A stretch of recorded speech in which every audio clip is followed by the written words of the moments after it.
Hola chicos, bueno, ¿cómo están? En este video vamos a ver conceptos básicos de funciones. Ya en los videos anteriores vimos sistemas de coordenadas cartesianas, cómo ubicar puntos en el plano, los cuadrantes y demás. Y en el siguiente video vimos el concepto y definición de función, cuando una relación es o no función. Lo que vamos a analizar ahora es, ya sabiendo que es una función, vamos a analizar algunas de sus características, que son dominio, imagen, cero raíces y demás, ¿sí? Vamos a empezar por definir el conjunto dominio. ¿Qué es el conjunto dominio?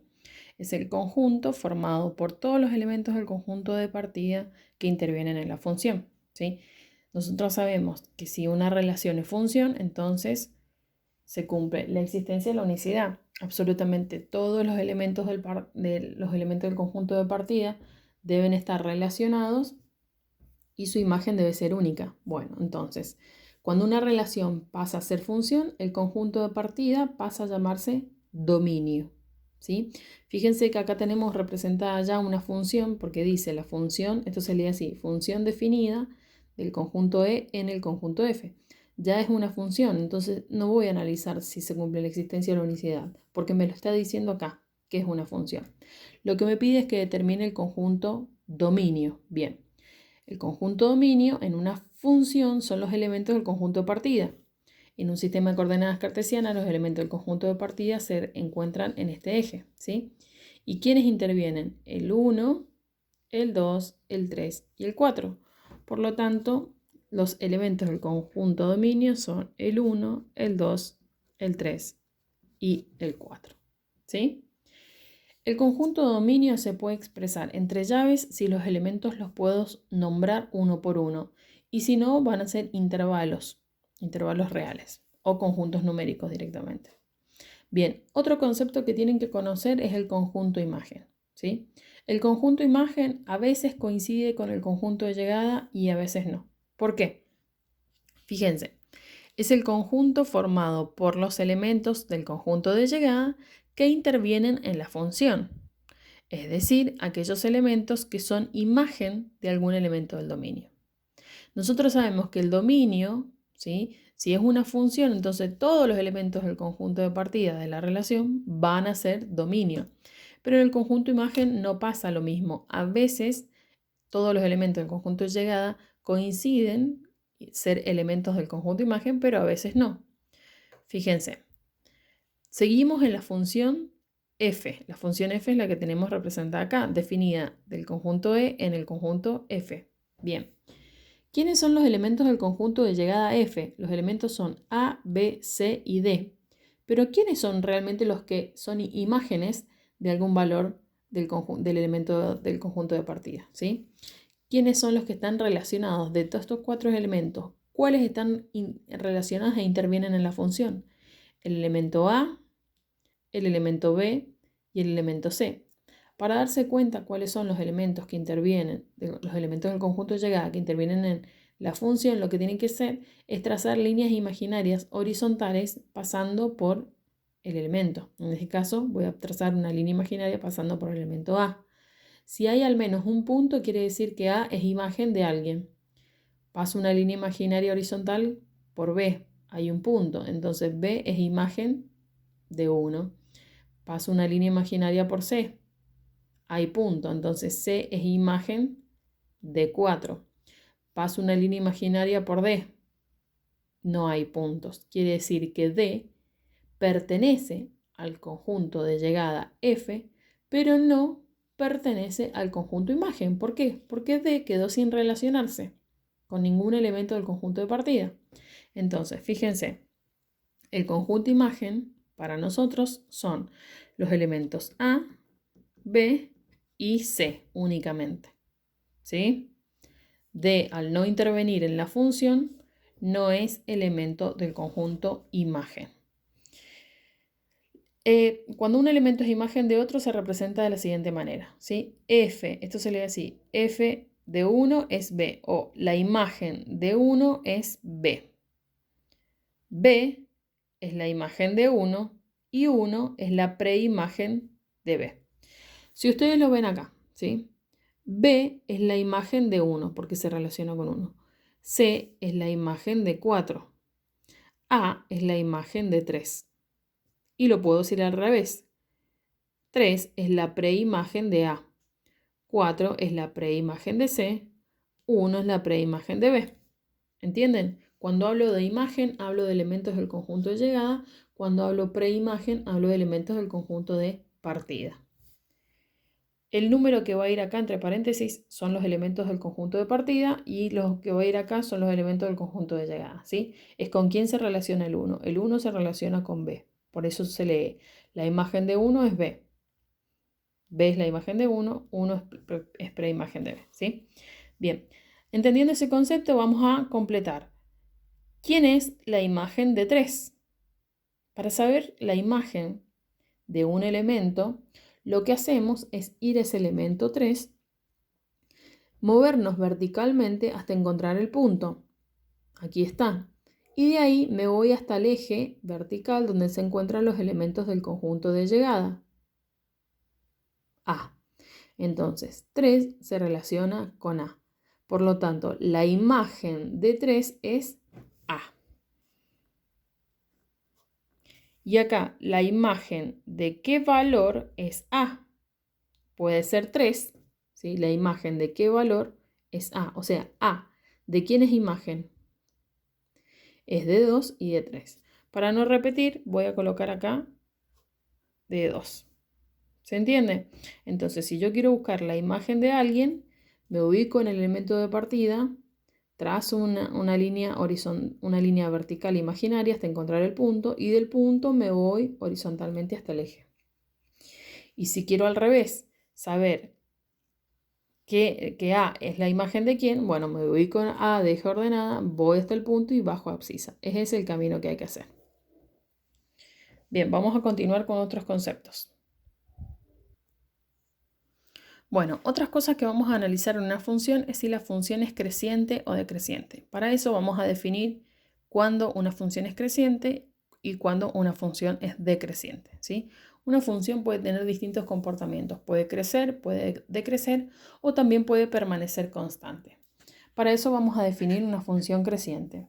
La función f definida del conjunto A en el conjunto B es creciente si y solo si x2 es mayor que x1, entonces la imagen de x2 es mayor que la imagen de x1. ¿Qué quiere decir esto? Estos x se refieren a elementos del conjunto de partida, elementos del dominio.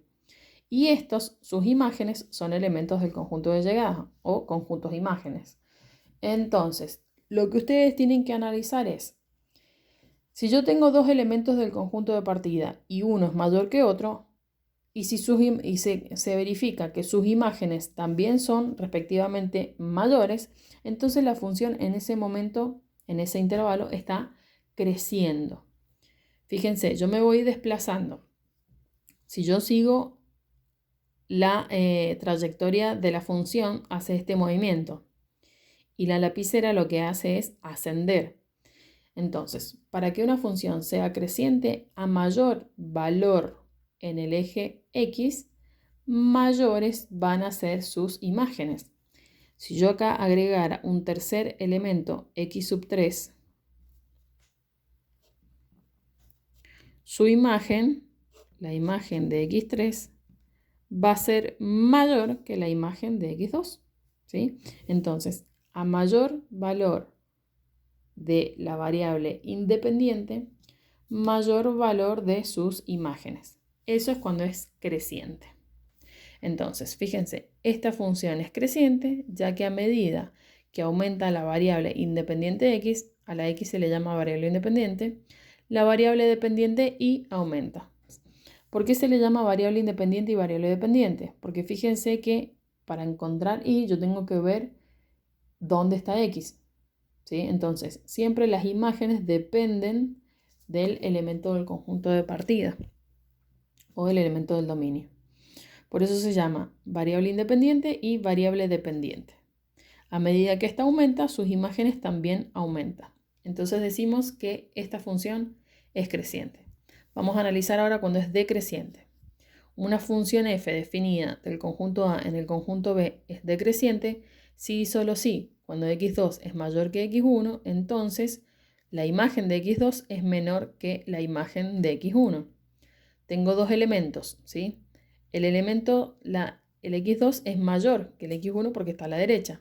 ¿Y qué pasa? Fíjense, la imagen de x1 está acá y la imagen de x2 es menor. Y si yo agregara la imagen de x3 va a ser menor que la anterior. Entonces, yo estoy aumentando los valores de la variable independiente y sus imágenes van disminuyendo, ¿sí? Y si yo analizo, ustedes cuando analicen una función o la trayectoria o el comportamiento de una función, siempre lo tienen que analizar de izquierda a derecha. Si de izquierda a derecha yo sigo el comportamiento de la función, ¿qué hace la lapicera? Desciende. Entonces esta función está decreciendo. Se dice que es decreciente. Esta función es decreciente ya que a medida que aumentan los valores de la variable independiente, la variable dependiente disminuye, ¿sí? Aumento los valores de x, disminuyen los valores de y o las imágenes. ¿Se entendió? Entonces, creciente, aumento de la variable independiente, aumenta la dependiente. Decreciente, aumento de la variable independiente, disminuye la variable dependiente. Bien, vamos a analizar esta función. Es una función definida del intervalo semicerrado de 4 negativo a infinito en el conjunto de los números reales. ¿Qué quiere decir esto? Que la función empieza en 4 negativo, ¿sí? Y continúa hasta el infinito si yo la analizo de izquierda a derecha. Empieza acá y continúa hasta el infinito. El conjunto de partida pasa a ser el dominio, es decir, que el dominio de la función van a ser todos los elementos. ¿Quiénes intervienen en esta función? Todos los elementos que estén desde el 4 negativo hasta el infinito. Por lo tanto, el 4 negativo está en la función, sí. El 3 negativo, sí. El 1,5, sí. El 100, sí. También pertenece a la función porque está dentro de estos valores, ¿sí? Y el conjunto de llegadas son todos los números reales, que no siempre coincide con el conjunto imagen. Eso recuérdenlo. Entonces, analicemos, ¿sí? Vamos a analizar los intervalos donde la función crece, donde la función decrece y donde la función es constante. Para eso nos vamos a ayudar, yo siempre les digo, y van a colocar 2 o 3 resaltadores, ¿sí? Esos resaltadores nos van a ayudar a nosotros a identificar en la función el comportamiento de cada uno. Bien, voy a comenzar marcando con naranja los intervalos de decrecimiento. Nos paramos donde comienza la función, comienza acá. ¿Y qué hago? Si yo sigo la trayectoria de la función, ¿qué hace? La función desciende. Entonces, empieza a descender ahí, desciende, desciende, desciende, hasta acá, hasta llegar ahí. ¿Y ahí qué hace la función? Empieza a ascender, por lo tanto, cambio de color. Asciende, ¿sí? Voy a marcar con amarillo los intervalos donde la función, o los trayectos de la función donde asciende. Acá asciende. Ahí, hasta acá. ¿Y ahí qué hace la función? ¿Crece? No. ¿Decrece? No. Permanece en el mismo valor. Significa que en ese intervalo la función es constante. Así que lo voy a pintar de otro color. Constante, constante, constante hasta acá. ¿Y ahí qué hace? Vuelve a crecer. Entonces tengo que utilizar de nuevo el color amarillo. Crece, crece hasta acá. ¿Y ahí qué hace? Decrece. Entonces cambio. Decrece, decrece hasta aquí. Y finalmente vuelve a permanecer constante. Bien, una vez que terminamos como de colorear los sectores donde la función crece, decrece o permanece constante, lo que vamos a analizar es cómo nos quedó pintada. Nos quedaron pintados 2 tramos de naranja, 2 tramos rosa y 2 tramos amarillo. Significa que tengo 2 intervalos donde la función decrece, 2 intervalos donde la función crece y 2 intervalos donde la función permanece constante. Estos intervalos siempre tienen que ser los parámetros, los valores de la variable independiente x. ¿sí? Por lo tanto, para decir desde dónde hasta dónde la función crece o decrece, yo tengo que mirar los valores del eje X, no los del eje Y. ¿Se entendió? Entonces, fíjense, vamos a analizar esta función. Vamos a empezar con los de decrecimiento. La función comienza a decrecer acá. ¿Y qué valor le corresponde en el eje X? El 4 negativo, ¿sí? Y termina de decrecer ¿en dónde? Acá. ¿Y qué valor le corresponde en el eje X? El 1 negativo. Entonces, el primer intervalo es del 4 negativo cerrado, porque pertenece a la función, hasta el 1 negativo. El 1 negativo, ¿sí?, que está acá, este punto en matemáticas se llaman puntos de inflexión, donde la función cambia de comportamiento, pasa de decrecer a crecer o viceversa. Esos puntos de inflexión no se consideran. Por lo tanto, el 1 negativo ni crece ni decrece, ¿sí? ¿Qué quiere decir esto? Que cuando yo arme el intervalo va a ser cerrado en 4 negativo y abierto en 1 negativo, ¿sí? Entonces, el primer intervalo de crecimiento es intervalo semicerrado de 4 negativo a 1 negativo. Y después tengo otro intervalo acá, ¿sí? Entonces, fíjense, este intervalo, esta porción, este tramo de la función donde decrece, comienza acá. ¿Y qué valor le corresponde en X? Bajo hasta el valor que corresponde en X y es 5. Bien. ¿Y termina de decrecer acá? No, acá terminó el color naranja. Entonces, ¿qué valor le corresponde en X? 6. El otro tramo es intervalo abierto de 5 a 6. Y acá colocamos unión, intervalo abierto de 5 a 6. ¿Sí? Bien, tengo dos intervalos, dos tramos donde la función decrece. Ya está listo. Ahora vamos donde la función crece, que es esta. Bien, empieza a crecer acá. ¿Qué valor le corresponde en X? -1. Y termina de crecer aquí. ¿Qué valor le corresponde en X? 2. Intervalo abierto de 1 negativo a 2. Ese es el primer intervalo de crecimiento. Intervalo abierto de 1 negativo a 2. Y hay otro más, así que tengo que colocar unión. El otro intervalo empieza aquí. ¿Qué valor le corresponde en X? 4. De 4 a 5. Intervalo abierto de 4 a 5. Fíjense que empiezan a coincidir los extremos de uno, intervalo, con el del otro. ¿Por qué? Y porque la función es continua, entonces de acá hasta acá decrece. Inmediatamente en 1, negativo, empieza a crecer, entonces decrece, crece, ¿sí? Y vamos a ir completando. Y por último me faltan los intervalos donde la función permanece constante. ¿Qué significa que la función permanezca constante? Que aumentan los valores de x, pero el valor de y permanece igual. Fíjense, la imagen de 2, 1. La imagen de 3, 1. La imagen de 4, 1. Entonces, todos los números que estén comprendidos acá, su imagen va a ser 1. Bien. ¿Dónde comienza este intervalo? O sea, ¿dónde comienza a permanecer constante? Acá. ¿Qué valor le corresponde en x? 2. ¿Y dónde termina? Acá, 4. Intervalo abierto de 2 a 4. Unión con este intervalo. ¿Dónde comienza a permanecer constante? Acá. ¿Qué valor le corresponde? 6. ¿Y dónde termina? ¿Dónde termina? Y no termina. Entonces, intervalo abierto de 6 a infinito. ¿Sí? Entonces, fíjense, la función comienza en 4 negativo. Bien. De 4 negativo a 1 negativo, decrece. ¿Después qué hace? Crece. ¿De dónde? De 1 negativo a 2. De 1 negativo a 2 crece. ¿Después qué hace? Constante. De 2 a 4. Constante. De 2 a 4. ¿Qué hace? Vuelve a crecer. De 4 a 5. 4 a 5 crece. Y después de 5 a 6 decrece. 5 a 6 decrece. Y finalmente de 6 al infinito permanece constante. ¿Sí? Y así es como se analizan cuando una función es constante, decreciente o creciente. ¿Sí? Ahora vamos a ver otros conceptos nuevos. Bien, estos dos conceptos que nos quedan son la ordenada al origen y los ceros o raíces de una función.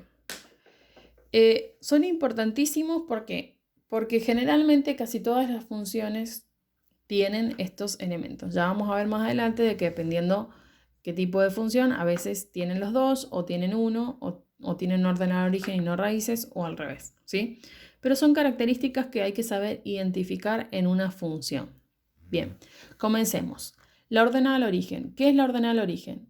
La ordenada al origen es la ordenada del punto de intersección de una función con el eje Y.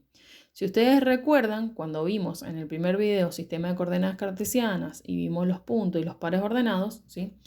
Vimos que los puntos en el plano, voy a escribir acá, los puntos en el plano se representan con par ordenado, donde la primera coordenada se llama abscisa y la segunda coordenada se llama ordenada, ¿sí? Entonces, volvamos a leer la definición. La ordenada al origen es la ordenada del punto de intersección de la función con el eje Y o eje ordenadas. Es decir, ¿yo qué voy a hacer para ubicar la ordenada al origen? Voy a buscar el punto donde la función intersecte, atraviese al eje Y. Lo atraviesa acá. Este es el punto.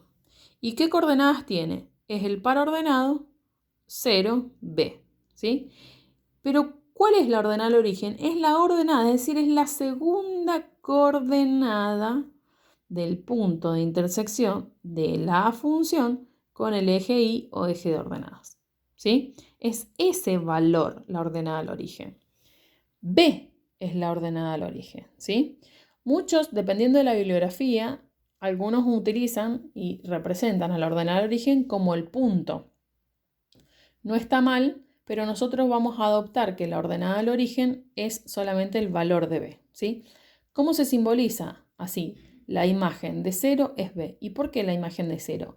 Y porque si es el valor donde la función es la ordenada, donde intercepta al eje Y, ¿sí? Siempre todos los puntos que estén sobre el eje Y van a tener como primer coordenada 0. Por lo tanto, la ordenada al origen siempre va a ser la imagen de 0 de esa función.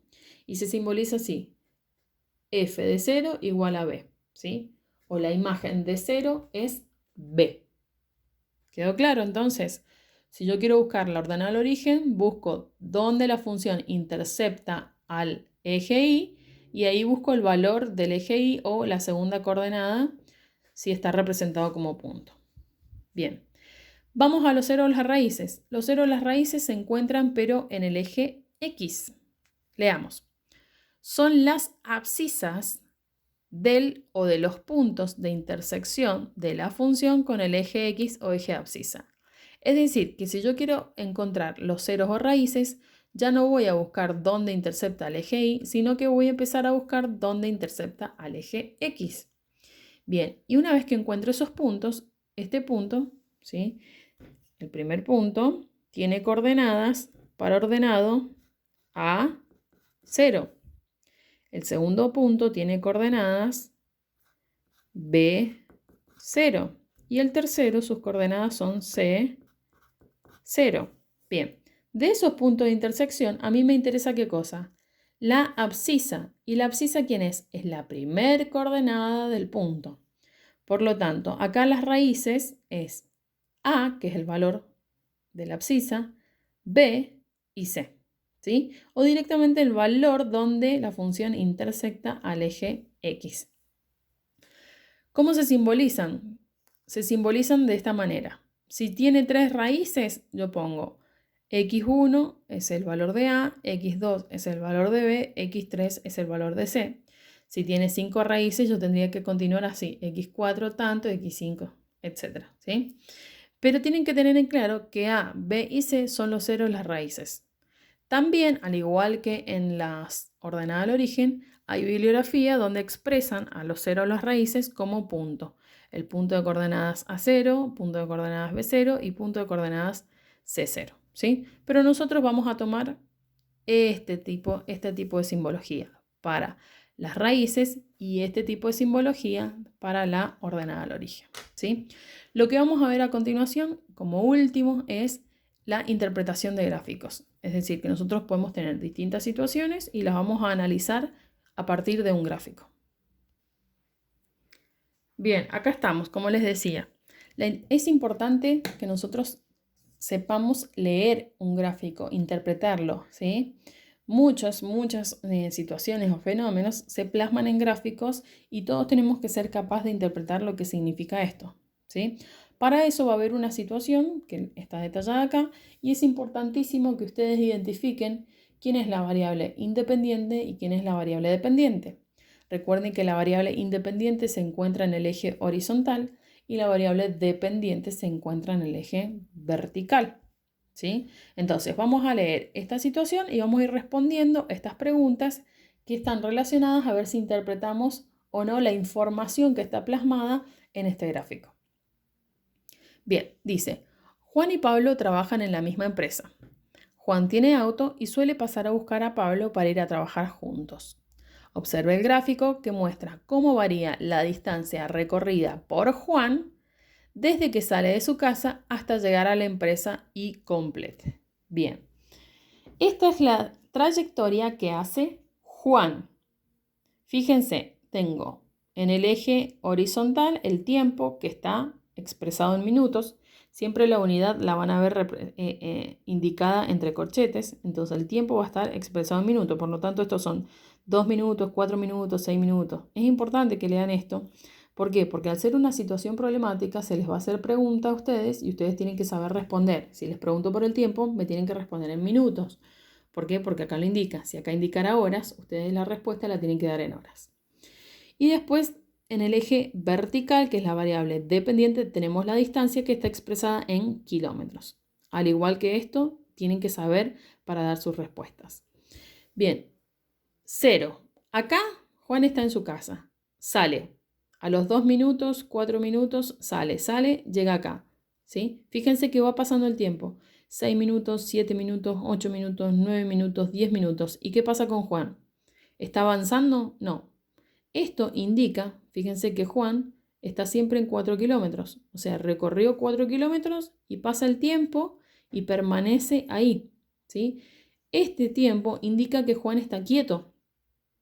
¿Por qué? Porque avanza el tiempo y la distancia no se modifica. Entonces acá permanece en reposo, quieto. Después, ¿qué pasa?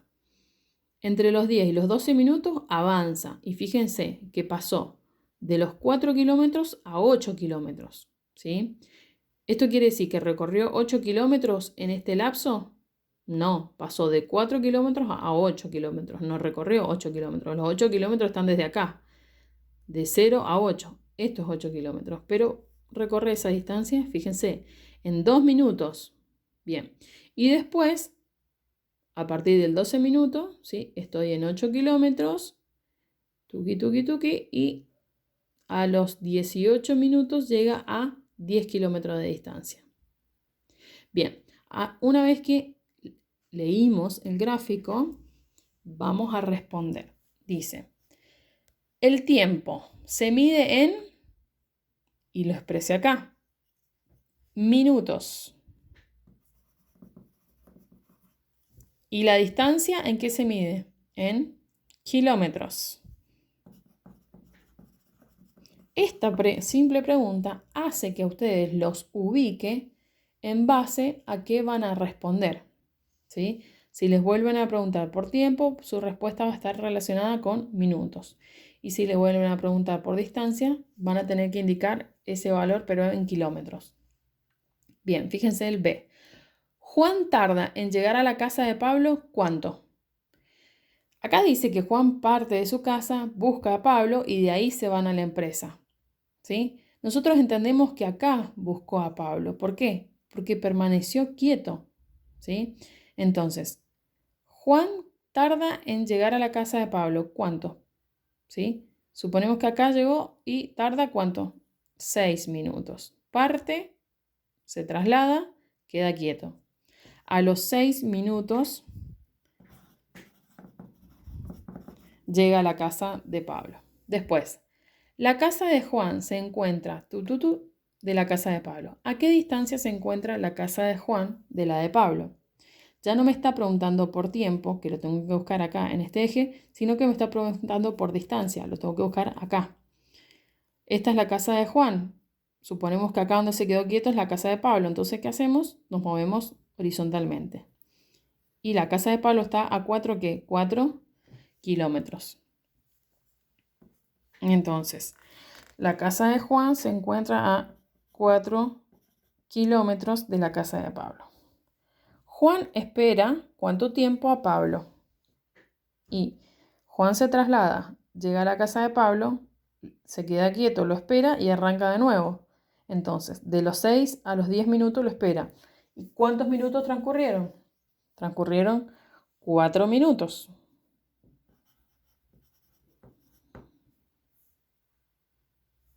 4 minutos. Bien. Juan espera 4 minutos a Pablo. Después, entre los y los van más rápido porque utilizan autopista. Bien. ¿Entre qué tiempos van mucho más rápidos porque han utilizado la autopista? Y si ustedes observan, acá crecen, ¿sí? Recorren mucha distancia en poco tiempo. Entonces acá van rápido. ¿Y entre qué minutos? Bueno, analicemos. A los 10 minutos agarran la autopista, van mucho más rápido y terminan a los 12 minutos. Este intervalo es un intervalo de crecimiento. Entonces, entre los 10 y los 12 minutos van más rápido porque utilizan la autopista. Y finalmente me pregunta, la casa de Pablo se encuentra ¿a qué distancia de la empresa? No la de Juan. La de Juan es esta, ¿sí? Que cuando llega a la empresa ha recorrido 10 kilómetros de distancia. Entonces yo, si tuviera que responder si les preguntara a qué distancia se encuentra la casa de Juan, de la empresa, Juan acá, la empresa acá, 10 kilómetros. Pero me está preguntando por la casa de Pablo y la casa de Pablo está acá, ¿sí? Entonces de los 4 kilómetros a los 10 kilómetros, esa es la distancia de la casa de Pablo. Y la diferencia entre ellos es 6. Por lo tanto, la casa de Pablo se encuentra a 6 kilómetros de la empresa. ¿Sí? Bien, esto ha sido, se ha hecho un poco largo el video, pero bueno, eran muchos conceptos que tenían que incorporar de funciones, donde hemos visto el dominio, la imagen, conjunto dominio, conjunto imagen, el comportamiento de las funciones que pueden ser crecientes, decrecientes o constantes y dos características, dos conceptos, dos elementos de una función que son la ordenada del origen y las raíces. Son importantísimos. Y por último, hemos aplicado todos estos conceptos en la interpretación de gráficos. ¿Sí? Bien, eso es todo y todavía queda un video más de funciones. Nos vemos en la próxima.